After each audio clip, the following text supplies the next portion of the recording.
ನಾಲ್ಕು ಜನರ ಹೆಗಲಿನಲ್ಲಿ ಪಾವನಿ ಗ್ರಾಮದ ಬೀದಿಯಲ್ಲಿ ಯಾರದಪ್ಪ ಮೆರವಣಿಗೆ ನಮ್ಮ ನಾರಾಯಣಪ್ಪನ ಮೆರವಣಿಗೆ ಲಕ್ಷ್ಮೀನಾರಾಯಣಪ್ಪನ ಮೆರವಣಿಗೆ ಯಾರವರ ಮೆರವಣಿಗೆ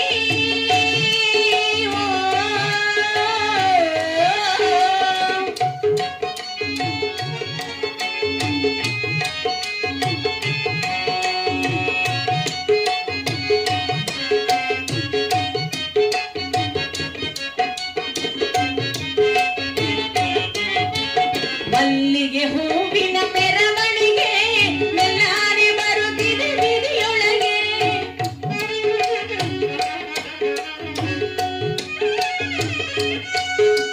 ಮಲ್ಲಿಗೆ ಹೂವಿನ ಮೆರವಣಿಗೆ ಮೆಲ್ಲಾನೆ ಬರುತ್ತಿದೆ ಬೀದಿಯೊಳಗೆ ಯಾರದಪ್ಪ ಮೆರವಣಿಗೆ ನಮ್ಮ ನಾರಾಯಣಪ್ಪನ ಮೆರವಣಿಗೆ ಲಕ್ಷ್ಮೀನಾರಾಯಣಪ್ಪನ ಮೆರವಣಿಗೆ ನಾಲ್ಕು ಜನರ ಹೆಗಲಿನಲ್ಲಿ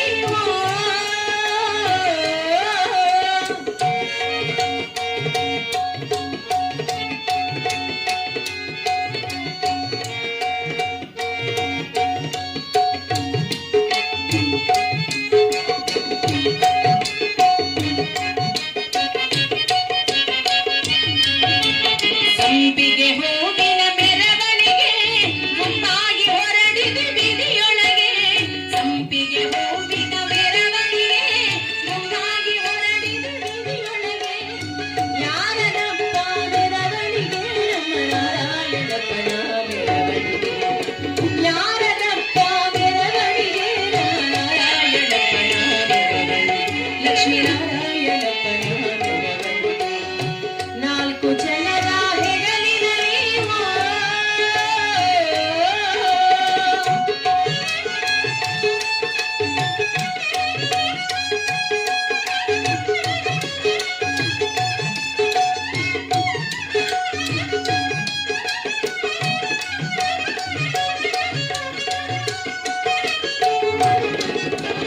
ಬಿದುರು ಪಲ್ಲಕ್ಕಿಯ ಮೆರವಣಿಗೆ ಮತ್ತೆ ಬರೋದಿಲ್ಲ ಊರೊಳಗೆ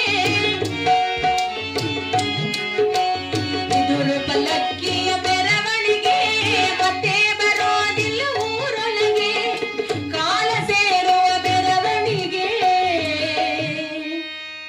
ಅಮ್ಮ ಕಾಲ ಸೇರುವ ಮೆರವಣಿಗೆ ಸಾಗಿದೆ ಸುಡುಗಾಡಿನ ಕಡೆಗೆ ನಾಲ್ಕು ಜನರ ಹೆಗಲಿನಲ್ಲಿ ಪಾವನಿ ಗ್ರಾಮದ ಬೀದಿಯಲ್ಲಿ ಯಾರದಪ್ಪ ಮೆರವಣಿಗೆ ನಮ್ಮ ನಾರಾಯಣಪ್ಪನ ಮೆರವಣಿಗೆ ಯಾರದಪ್ಪ ಮೆರವಣಿಗೆ ನಮ್ಮ ನಾರಾಯಣಪ್ಪನ ಮೆರವಣಿಗೆ ನಾಲ್ಕು ಜನರ ಹೆಗಲಿನಲ್ಲಿ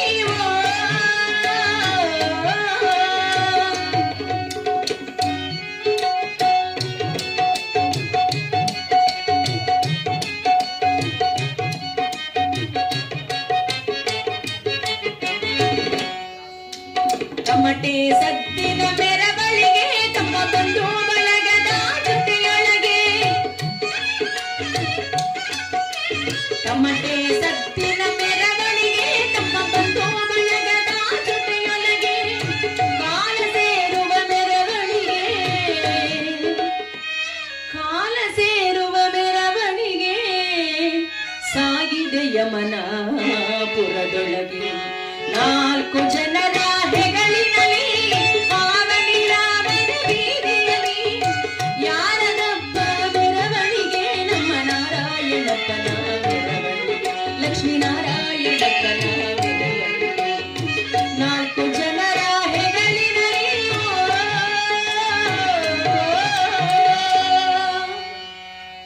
ಜಯ ಅಂಬರೀಶ್ವರದ ಗೋವಿಂದ.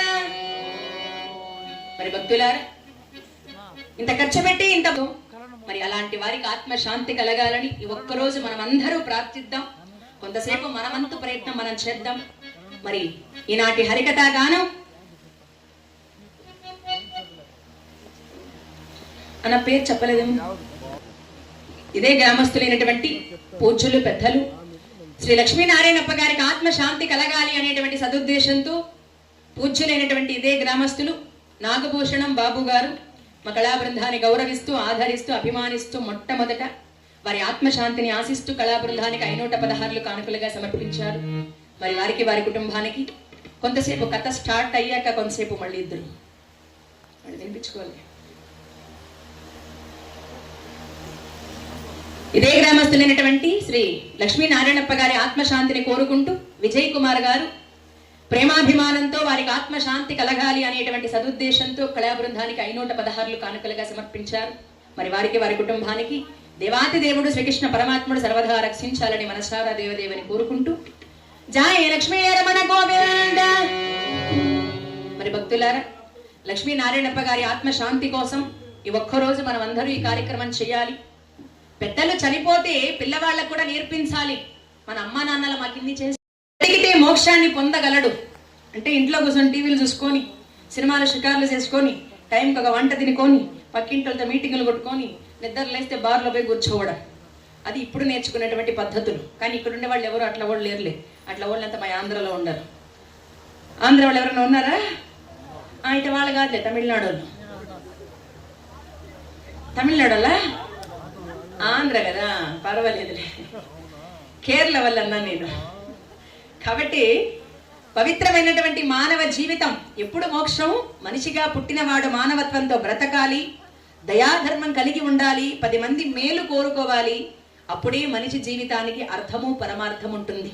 మరి అలాంటి భగవంతుడు ప్రసాదించిన మానవ జీవితాన్ని శ్రీ లక్ష్మీనారాయణప్ప గారు ఇంతవరకు కూడా అనుభవించి సంసారం అనే సాగరాన్ని గడిచి కష్టసుఖాలు కడతీర్చి లోకంలో ఏదో ఒక మంచిని గుర్తించి ఈరోజు అన్నీ ముగించుకొని అన్నిట్లో ఉన్నటువంటి రుణాన్ని తీర్చుకొని ఈరోజు భగవంతుని సన్నిధానానికి వెళ్ళేటువంటి సమయం. మరి వారికి ఆత్మశాంతి కలగాలని మీరు మేమందరూ ఆశిస్తూ, అందులోన పవిత్రమైనటువంటి ఈ ప్రపంచంలో మనిషి జన్మ చాలా ముఖ్యం. ఆ మనిషిగా పుట్టాలి అంటే భగవంతుని కన్నా ముఖ్యం తల్లిదండ్రులు. అమ్మా నాన్న లేకపోతే మనకు జన్మ లేదు. అమ్మా నాన్న లేకపోతే మనకు జీవితం లేదు. అమ్మా నాన్నలు లేకపోతే మనకు ప్రపంచం పరిచయమే లేదండి. అందుకే అమ్మ భూమితో సమానం, నాన్న ఆకాశముతో సమానం అన్నారు. ఈ ఇద్దరిలో ఎవరు లేకపోయినా కష్టమే. భూమి లేకపోయినా మనం నడవలేం, ఉండడానికి ఏమీ ఉండదు. ఆకాశం లేకపోయినా నీడు ఉండదు. రెండు లేకపోయినా కూడా మనం అనాథలమే. కాబట్టి తల్లిదండ్రులు చాలా ముఖ్యమైనటువంటి పాత్ర. ఇద్దరూ సమానమైనటువంటి వాళ్లే. ఒక 9 నెలలు అమ్మ తన బిడ్డని కడుపున మోస్తుంది. కానీ అదే బిడ్డని 25 సంవత్సరాలు తండ్రి తన మనస్సులో మోస్తాడు. కాబట్టి ఇద్దరూ సమానమే.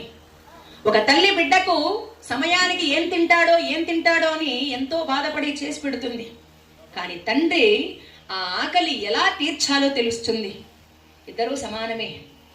ఒక తల్లి నా బిడ్డ బాగుపడాలి, బాగా చదవాలి, బాగా ఎదగాలి అని ఆశిస్తుంది, భగవంతుని కోరుకుంటుంది, ఒళ్ళు గోపురాలు తిరుగుతుంది, అనేక మొక్కులు మొక్కుతుంది. కానీ తండ్రి అప్పులు చేసైనా, ఆస్తులు అమ్మైనా, ఏం చేసైనా సరే పిల్లలు బాగుపడితే చాలని వాళ్ళ చదువుల కోసం ఎంతో పరితపించిపోతారు. కాబట్టి ఇద్దరూ సమానమే. అలాంటి తల్లిదండ్రుల విలువ మనకెప్పుడు తెలుస్తుంది? తల్లిదండ్రులు ఉన్నంత వరకు వాళ్ళ విలువ మనకు తెలియదు. ఆ తల్లిదండ్రులు లేనప్పుడే వాళ్ళ విలువ మనకు తెలుస్తుందండి. ఒక 6 ఏళ్ల వయసులో ఉన్నటువంటి అబ్బాయి వాడు అనుకుంటాడట, అరే మా నాన్న పెద్ద సూపర్ స్టార్, మా నాన్నకు మించినోడు ప్రపంచంలోనే లేదు.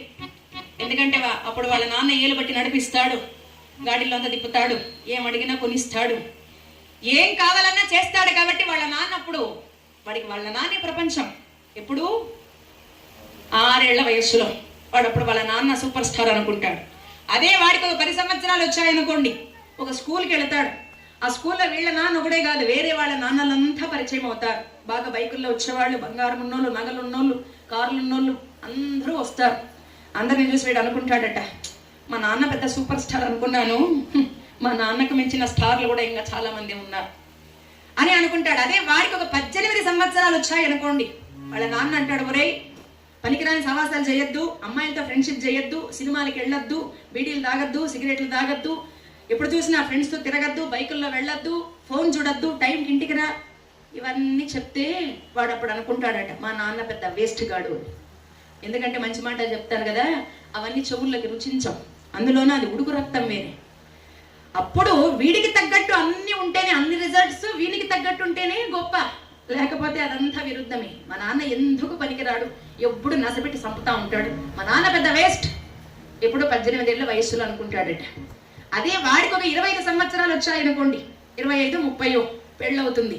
పెళ్ళైతే ఒక తోక వస్తుంది. ఎవరు ఎవరు పెళ్ళాం వస్తుంది. ఇప్పుడు పెళ్ళాలంతా వచ్చినాక కాపురాలంతా ఊర్లో ఉండదు, అంతా బెంగళూరు సిటీ. ఎందుకంటే ఇద్దరు చదువుకుంటారు, ఇద్దరు ఉద్యోగాలు చేయాలి కాబట్టి సిటీలో వెళ్ళి ఒక ఫ్లాట్ కొనుక్కొని నెలొచ్చేసరికి అన్ని బిల్లు నెత్తిన పడతా ఉంటే అప్పుడు వాడు అనుకుంటాడట, నాకన్నా మా నాన్నే కొంచెం బెటరు, ఎందుకంటే 4 బిడ్డలు కన్నా బాగా మేనేజ్ చేశా, నా జీవితం ఇంకా బిడ్డాలే పాపాలే, అప్పుడే చస్తా ఉండా, ఏం కర్మ, నాకన్నా మా నాన్నే పర్వాలే అనుకుంటాడు. వాడికి ఒక 40 సంవత్సరాలు వచ్చాయనుకోండి, 2 పిల్లలు ఉంటారు, వాళ్ళకి అంత ఉంటారు, వాళ్ళకు నెల వచ్చేసరికి స్కూల్ ఫీజులు, ట్యూషన్ ఫీజులు, వాళ్ళకి బట్టలు, ఇంకా అంతేకాకుండా రెంట్ బిల్లు, కరెంటు బిల్లు, నెల వచ్చేసరికి అన్ని ఒత్తిళ్లు నెత్తిన పడతా ఉంటుంది. బయట ఉద్యోగంలో ఒత్తిడి, ఇంట్లో పెళ్ళాం దగ్గర ఒత్తిడి, అమ్మా నాన్నలు అందరు నెత్తిన పడేసరికి వాడు ఒంటరిగా కూర్చొని ఏడుస్తాడట. నా కోసం కూడా మా నాన్నగారు ఇలాగే బాధపడి ఉంటారు కదా, నేను ఎదగడానికి కూడా మా నాన్న కూడా ఇంతే కష్టపడి ఉంటాడు కదా, నిజంగా నాకన్నా మా నాన్నే ఎంతో గొప్ప, మా నాన్న పెద్ద గ్రేట్ అని అనుకుంటాడు. ఆ మాట వాళ్ళ నాన్నతో చెప్పాలనుకుంటాడు, కానీ అప్పటికే వాళ్ళ నాన్న పోయి ఉంటాడు. అంటే నాన్న విలువ ఎప్పుడు తెలుస్తుంది, ఆయన లేనప్పుడే తెలుస్తుంది. కాబట్టి తల్లిదండ్రుల విలువ చాలా గొప్పది. అలాంటి తల్లిదండ్రుల రుణము ఎప్పుడు తీరుతుంది, కేవలము తలకొరివితోనే అన్నారు. ఈరోజు మీరు ఏమైతే చేస్తారో, ఇంత చేసినటువంటి లక్ష్మీనారాయణప్ప గారు కూడా వారి పిల్లల కోసం ఎన్నో చేసి ఉంటారు. ఆ అనుభూతులు, ఆ మెమోరీస్ అన్ని మీకు ఉన్ననే ఉంటాయి. అలాంటిది ఈ ఒక్కరోజు వారి ఆత్మశాంతి కోసం నిద్ర మేల్కొని గోవింద అనకపోతే, పురాణాన్ని వినకపోతే, ఈ ఒక్కరోజు కూడా నిద్ర మేల్కొని వాళ్ళ కోసం మనం ఈ పని చేయకపోతే వాళ్ళ కడుపున పుట్టి ప్రయోజనం ఉండదండి. కాబట్టి తల్లిదండ్రుల కడుపున పుట్టినటువంటి మనం అన్నీ చేయాలి. ఈ ఒక్క రోజుతోనే వాళ్ళ పేరు మనం తలుచుకోగలం, రేపటి నుంచి వాళ్ళ పితృదేవతల్లో ఐక్యమైపోతారు.